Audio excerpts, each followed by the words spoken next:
Magandang araw po sa inyo dyan mga kababayan. Ang isishare kong video sa inyo ngayon ay tungkol dito sa basic wiring na tinatawag one valve controlled by single switch. Andito ang ating breaker, naka-off, breaker, valve, saka switch. Kapag gumamit po tayo ng breaker na 15 amps, kailangan ang wire natin, ang size ay 14 EWG. Sa kasalukuyan po, naka-off ang breaker natin. Tapos ang ginamit ko dito ay 32 amps. Ito ay para sa testing lang. Kapag ang supply natin ay line to line, ibig sabihin parehas yan live, ang wire natin walang problema magkapalitan. Kapag ang ginamit natin ay line to ground, ibig sabihin ang isa ay live, ang isa ay ground, nakakonect sa earth, ang ground natin ay kailangan nakakonect sa receptacle. Ang live natin, yan ang dadaan sa switch, at paglabas ng switch, pupunta ng receptacle. Sa receptacle, magkukonect po yan sa yoke na tinatawag.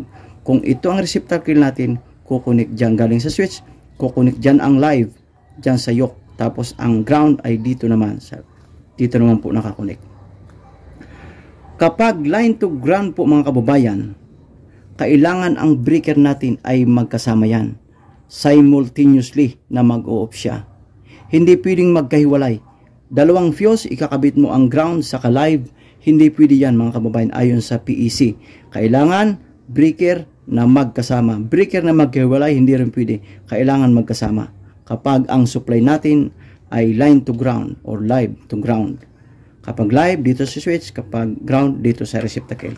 Makikita po natin dito sa ating drawing na to. Yan, dito sa drawing na to. Itong breaker.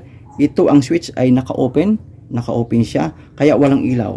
Iyon natin, ang breaker, wala pa ring ilaw. Kasi naka-open. Kapag close natin ang switch, ang mangyari sa contact, magko-close, complete circuit, ito ay iilaw.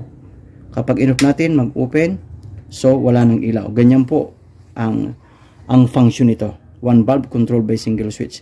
15 amps, ang wire natin, 14 EWG. Pagdating dito sa receptacle, ang live natin na galing sa switch, kailangan makakonect sa yoke. Tapos ang ground natin dito. Line to ground, specific tayo ayon sa PEC. Live natin na andyan, ang neutral hindi ginamit, X yan, ang ground nakakonect dyan, kaya line to ground, live, tapos ground. Philippine Electrical Code Part 1, 2017 edition, page 80, tingnan natin to. Service equipment over current protection, where required, each grounded service, conductor shall have overload protection. Titingnan natin sa B, nakikita ninyo dyan, not in grounded conductor, no overcurrent device shall be inserted in a grounded service conductor except a circuit breaker that simultaneously opens all conductors of the circuit. Line to ground po yan mga kababayan, live saka ground. Yan po ang i-explain ko, ayon yun sa PEC. One valve controlled by single switch. Ito ang ating tumbler switch, ito ang ating breaker, ito ang ating receptacle. Tapos, mayroon tayong valve pag-testing siyempre. I-fix ko muna ito. Tapos, i-explain ko sa inyo ang function nito at kailangan mapanood nyo ito dahil sa may explain ako dito sa inyo na marami pang electrician na hindi nakakaalam. Ito yung line to line, tapos line to ground. I-explain ko sa inyo.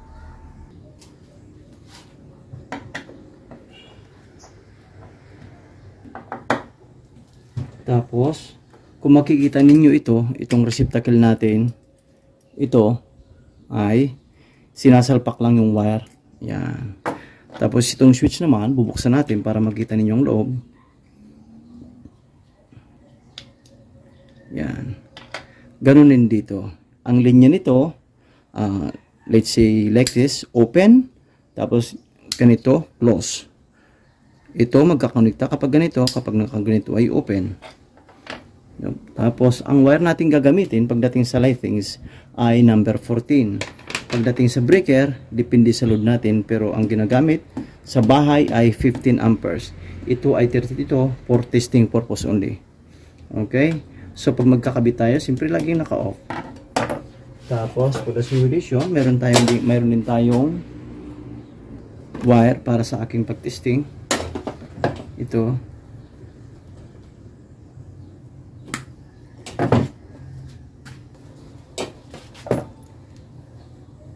Para sa pag-testing lang po ito, ano. Yan. Habaan natin. Tapos ikakabit ko dito sa breaker.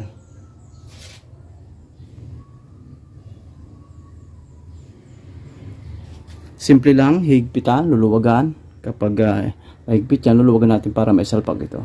Pagdating sa connection, dapat kailangan mahigpit. Okay. Tapos, ang unahin nating wiringan, ito muna. Yan. Sukatin natin. Itong wire natin ay, siyempre, subukan natin ganito. 1, tapos ganito. Okay. Nandito ng ating, yan. Tapos putulin natin ng dalawa. Tapos balatan natin.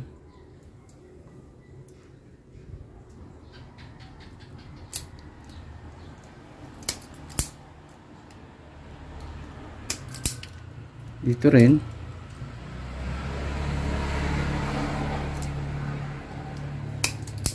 Sa pagkakabit sa switch, saka dito sa receptacle, nasa madidevelop na lang ang inyong technique. Kung sa palagay nyo mali ang aking ginagawa, itatama nyo lang sa inyong sarili. Okay? Ito, nabili ko sa Shopee, itong ano ko, stripper. Okay. Dahil sa testing lang naman ito kakabit natin dito sa switch. Yan.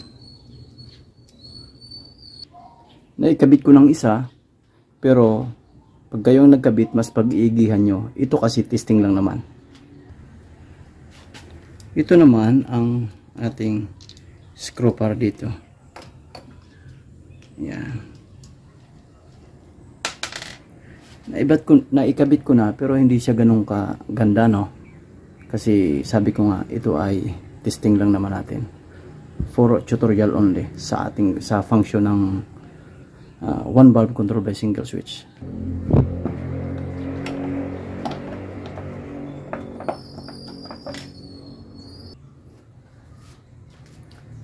Naikabit ko na ang switch.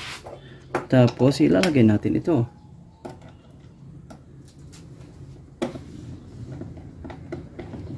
Tapos mangyari ang switch, ilalagay na ang wire, ilalagay natin dito sa ating supply sa breaker. Tapos ito naman, ayun, medyo maingay ang ano, lalagyan dito ng ito para makadaan yung ating wire. Tapos dito pa, ayun, ito salpak lang naman ito. Yan, salpak lang yan. Isasalpak lang dito.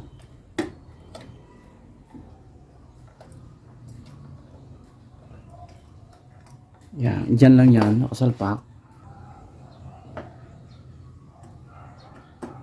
Sakto lang ang size nito. Number 14. Tapos ang isa pa, binago ko ang kanyang connection dati dito. Tapos nilagay ko lang para ganito. Tapos magpuputol pa ako ng wire. Okay. Tapos ito ng isang wire naman ay i-connect dito. Luluwagan muna. Yan. Tapos higpit. And then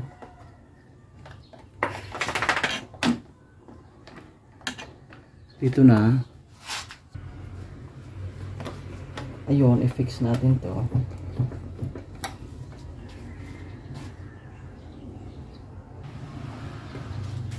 Lagi po nating tatandaan na ang galing switch ay nakakonect dito sa yoke, yung nasa gitna po, mga kababayan. Napakahalaga niyan kapag ang supply natin ay line to ground. Malinaw po yan, ha, line to ground, hindi line to neutral. Sa cooperative po dito sa amin, ano yan, line to ground. Kapag line to line, walang problema po yan. Pero pag line to line, walang problema. Pag line to ground, kailangan tatandaan natin na ang dadaan sa switch ay live. Okay mga kababayan, tanggalin natin ito. At stop muna natin. Ilalagay na natin itong bumbilya. Ayun. Lagyan natin ito. Tapos, i-on natin. Yan. Tapos on. Okay. Ganyan lang po kasimple ang wiring na ito. Subalit, ganito. I-explain ko sa inyo. Kapag line to line ito, walang problema kahit saan ang linya niyan. Linya. Line 1, line 2. Kasi parehas po yan live. Pero, kapag ito ay line to ground, tulad dito sa amin, line to ground, kailangan po ang live pupunta po dito sa switch. Dito dadaan sa switch ang live, tapos paglabas ng switch, yun po, ito po ay pupunta dun sa yoke, sa gitna. Tapos ang isa dito, ito yung ground, papunta dito. Dito naman. Okay, sa gilid. Tapos, ang breaker natin, ito kung makikita ninyo, 32. Pero, for testing purpose lang only ito. Ang dapat na breaker natin dito, pwedeng 6 amps or kung mababa ang load, lalo na sa ngayon, LED lang ang ginagamit nating ilaw, pwede ng 6 amps doon. Tapos, kadalasan ginagamit nating 15 amps. Tapos, ang size ng wire natin, nakadepende sa size ng breaker. Kapag ang breaker natin ay number 12, so, kapag ang breaker natin 15 amps, ang wire natin number 14. Ganyan po mga kababayan. I-on natin ulit ang function ito, ganyan. Okay? Tapos patay natin. Off na siya kasi open ang contact doon sa loob ng switch. Open yun. Kapag ito ay hindi naman umilaw, simple troubleshooting, kapag hindi ito umilaw, may time na kapag kinabit natin ito, masyadong mahigpit, tapos pag nung napundi na, pagtanggal natin, yung yoke niya, masyado nang naipit. So hindi na ito nakakaabot minsan. Ang gagawin natin, iangat lang yung yoke. Pag ang inangat natin yon, sasayad na po yun dito para umilaw ang ating bumbilya. Okay. Yun na mga kababayan. Ito pa. Kung makikita ninyo, ang ginamit ko ay breaker. Kapag line to ground, tatandaan po mga kababayan ha, kung line to line, walang problema, ito talaga, hindi ang questionable. Talagang breaker ang ginagamit natin. Kapag line to ground, pag gagamit tayo ng breaker, kailangan simultaneously na mag-o-off siya kapag nag-short circuit at nag-overload. Kailangan magkakabit yan. Naayon po yan sa Philippine Electrical Code. Kailangan magkakabit. Pero kapag fuse, hindi tayo pwedeng gumamit ng fuse o magkahiwalay na breaker tapos line to ground. Kung gagamit tayo ng breaker na line to ground ang supply natin, kailangan magkakabit po yan. Napakahalaga po yan mga kababayan. Kung single, wag na tayong gumamit. Isa lang ang ground natin. I-kukonekta lang natin. Splice lang natin ang line to ground, tapos isang breaker lang.